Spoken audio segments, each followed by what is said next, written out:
Hello. आज की video में हम पढ़ने जा रहे हैं आपेक्षिक वेगों पर लंबाई के संकुचन से क्या तात्पर्य है। आपेक्षिक वेगों के लिए लंबाई के संकुचन की व्याख्या करते हुए इसके लिए सूत्र निगमित कीजिए अथवा लंबाई संकुचन क्या है समझाइए। अगर ये तीनों में से कोई भी क्वेश्चन आएगा तो आपको इसी आंसर को लिखना है। तो चलिए शुरू करते हैं।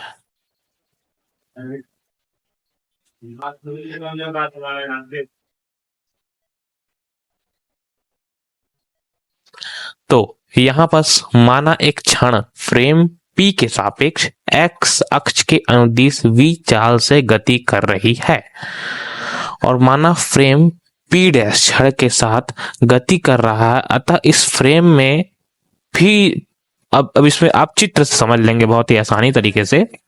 तो यहाँ पर ये आप देख सकते हैं कि ये जो हमारा फ्रेम है एक P, ये P वाला, इसमें आपने देख रहा होगा P के सापेक्ष x अक्ष के अनुदिश v चाल से गति कर रहा है।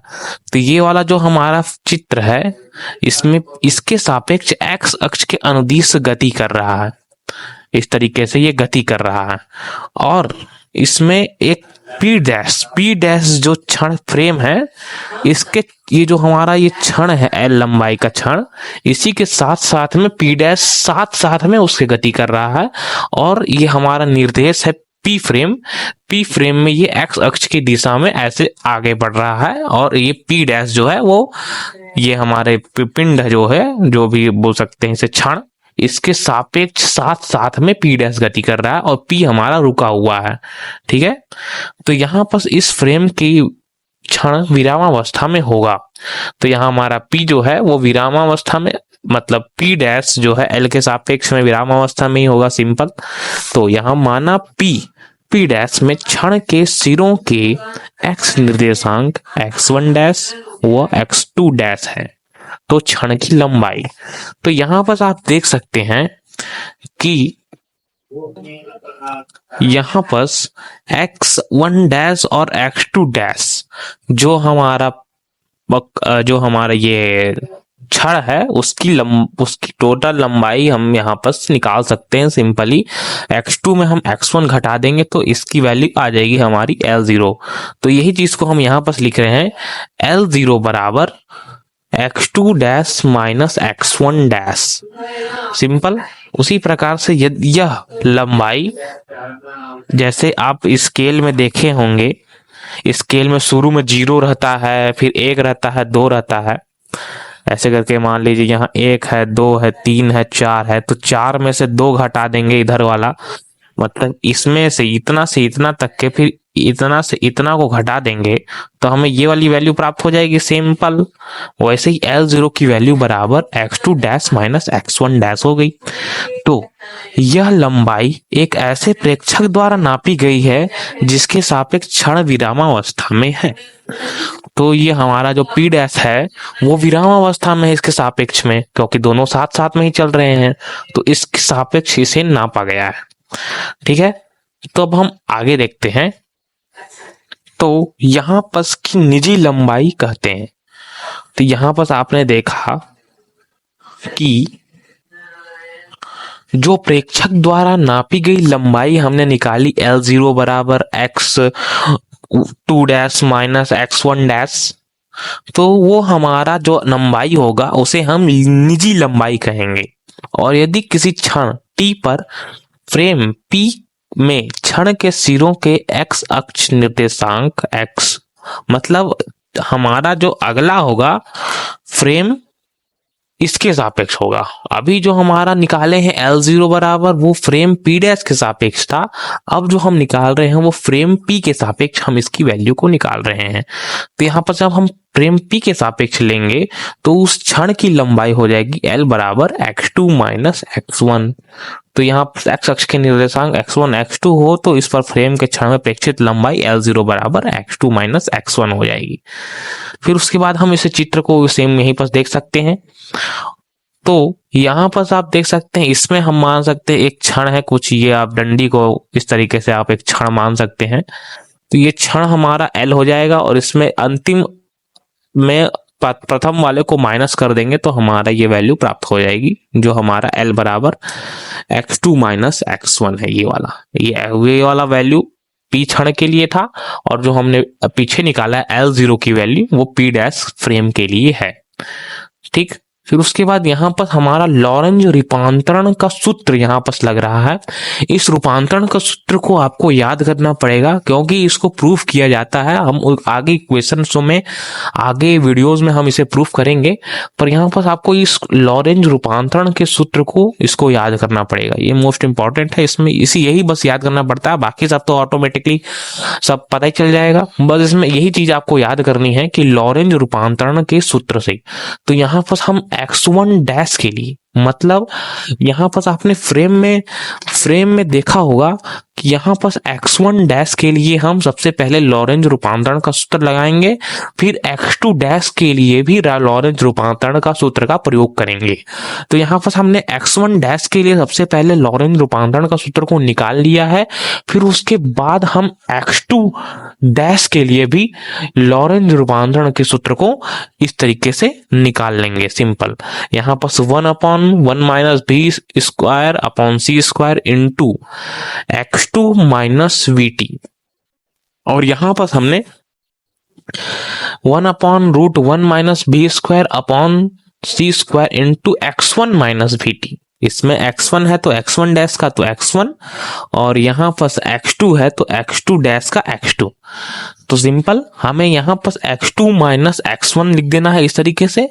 तो हम x2 माइनस x1 करेंगे, लॉरेंज रूपांतरण के सूत्र को सिंपल इसमें रखना है।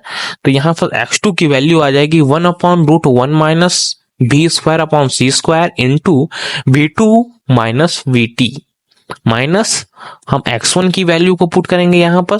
तो x1 की वैल्यू आ जाएगी 1/√1 minus b square upon c square into x1 minus VT. तो यहाँ पर हम देख रहे हैं कि ये जो हमारा x2 माइनस वीटी है, इसमें हम गुणा कर सकते हैं इस वाले का। तो यहाँ पर हम इसका गुणा ये दोनों साथ करेंगे, ये दोनों के साथ होगा इसका गुणा, और सेम इधर भी इसका गुणा ये दोनों के साथ होगा। तो यहाँ पर इसका गुणा होगा तो यहाँ x2 ऊपर में आ जाएगा, तो x2/√1 minus b square upon c square. Simple, यहाँ माइनस लगेगा क्योंकि यहाँ पर सेंटर में माइनस है, माइनस वीटी ये वाला सिंपल यहाँ आ जाएगा √1 minus b square upon c square, minus same इसमें भी गुणा होगा तो x1/√1 minus b square upon c square. अब यहाँ माइनस और माइनस दोनों मिलकर के हो जाएंगे प्लस, इनटू में माइनस माइनस प्लस हो जाते हैं, इतना तो आपको पता ही होगा। तो यहाँ पर हमारा प्लस हो गया VT/√1 minus b square upon c square. फिर उसके बाद यहाँ पर हम देख रहे हैं कि यहाँ पर हमारे दो वैल्यूज सेम आ रही हैं, ये वाला VT√1 minus c square upon b square upon c square, और यहाँ पर plus VT/√1 minus b square upon c square. तो यहाँ से ये और ये हमारा कट जाएगा, तो बचेगा ये और ये। तो यहाँ पर हम दोनों वैल्यूजों को इस तरीके से लिख लेंगे, और यहाँ पर चिन्ह माइनस है, यहाँ पर ये वाला, यहाँ पर माइनस हमारा उतर जाएगा। फिर उसके बाद यहाँ पर हम ये दोनों समीकरणों में से √1 minus b square upon c square को कॉमन ले सकते हैं। तो यहाँ पर हम 1/√1 minus b square upon c square को हम कॉमन ले लेंगे, तो V2 माइनस V1 यहाँ पर हमें आ जाएगा। तो हमने x2 माइनस x1 हमने देखा था जो हमारा L के बराबर था, हमने पिछले समीकरण में देखा है कि L बराबर x2 माइनस x1 हमने निकाला है। तो इस पॉइंट पर हमें सिंपली L लिख देना है। तो यहां पर हमने देखा कि x2 dash minus x1 dash बराबर हमने वैल्यू निकाल ली कुछ ये, और फिर उसके बाद हम x2 माइनस x1 बराबर L0 को हमने प्राप्त किया था। तो यहां पर हम L0 लिख सकते हैं सिंपल, चूंकि x2 dash minus x1 dash हमने L0 निकाला था, यहाँ बस मैं दोनों चीजों को लिख रहा हूं, और x2 माइनस x1 बराबर L निकाला था। तो हम ये दोनों वैल्यूजों को इस समीकरण में हम पुट कर देंगे, तो यहाँ पर हमें प्राप्त हो जाएगा यहाँ पर L0 बराबर हमारे दोनों वैल्यूजों को हम पुट करेंगे हमारे ऊपर वाले समीकरण में। तो यहाँ पर हम दोनों समीकरण यहाँ पर ऊपर वाले समीकरण में हम दोनों वैल्यू को पुट करेंगे। x2 dash minus x1 dash बराबर L0 होता है और x2 माइनस x1 बराबर L होता है। तो हम दोनों में यहाँ पर वैल्यू को मान रखेंगे। तो यहाँ पर हमारे प्राप्त होगा कुछ ये L0 बराबर 1/1 minus v square upon c square into L। तो हम यहाँ पर इस वाले समीकरण को उधर गुणा कर देंगे, पक्षांतर गुणा। तो यहाँ पर L बराबर हमारा L0 √1 minus v square upon c square. फिर रूट की वैल्यू होती है 1/2, तो रूट हटाएंगे तो हमारा यहाँ पर 1/2 आ जाएगा।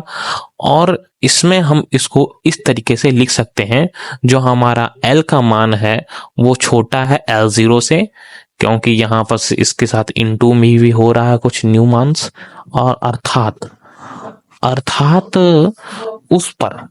उस प्रेक्षक द्वारा मापी गई क्षण की लंबाई L जिसके सापेक्ष क्षण की अवस्था में उस वास्तविक लंबाई L0 से कम होती है। तो यहाँ पर हम सिंपली इसी फॉर्मेट को हम यहाँ पर समझा रहे हैं कि L जो है वो प्रेक्षक द्वारा मापी गई लंबाई L के सापेक्ष क्षण की गति की अवस्था में है, उसकी